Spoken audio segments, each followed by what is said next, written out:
KPK akan kembali memanggil Rektor Universitas Sumatera Utara, Murianto Amin, sebagai saksi dalam kasus dugaan korupsi proyek jalan di lingkungan Dinas Pekerjaan Umum dan Penataan Ruang Sumatera Utara. Pemanggilan ulang dilakukan setelah Murianto sebelumnya tidak memenuhi panggilan KPK. PLT, Deputi Penindakan dan Eksekusi KPK, Asep Guntur Rahayu, menyatakan pemanggilan ini bertujuan untuk memperdalam penyelidikan terkait keterlibatan Murianto. KPK ingin memastikan apakah Murianto direkrut karena keahliannya di bidang penganggaran atau karena faktor kedekatan dengan pihak terkait. Selain itu, penyidik juga ingin mengetahui pengetahuan Murianto mengenai pengadaan jalan yang menjadi fokus kasus dugaan korupsi ini. Asep menjelaskan, ada kemungkinan Murianto direkrut bukan semata sebagai ahli, melainkan karena kedekatannya dengan pihak-pihak tertentu. KPK akan mendalami hal ini untuk memastikan fakta yang sebenarnya.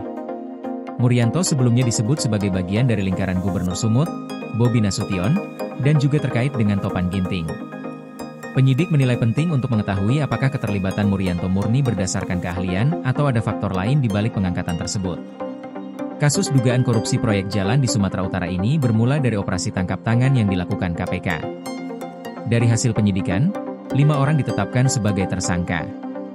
Mereka adalah Topan Ginting, Kadis PUPR Provinsi Sumut, Rasuli Effendi Siregar, Kepala UPTD Gunung Tua Dinas PUPR, Helianto, PPK Satker PJN Wilayah Isumut, M. Ahirun Pilang, Dirut PT Dengan, dan M. Raihan Dulasmi Pilang, Direktur PT RN. KPK menduga Topan Ginting mengatur perusahaan swasta pemenang lelang agar memperoleh keuntungan ekonomi. Topan disebut menerima janji fee sebesar 8 miliar rupiah dari proyek jalan senilai 231,8 miliar rupiah. Sementara itu, M. Ahirun dan Raihan diduga telah menarik 2 miliar rupiah yang akan dibagikan kepada pejabat yang membantu mereka memperoleh proyek. KPK menegaskan penyidikan terus berjalan, termasuk pendalaman peran Murianto Amin dalam lingkaran yang terkait dengan proyek jalan.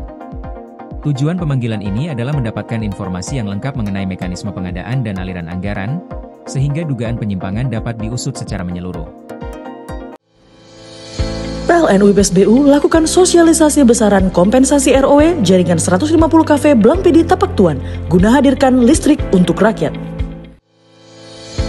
UP2B Kaltimra, pastikan keandalan listrik untuk rakyat melalui strategi operasi adaptif dan skema pertahanan sistem.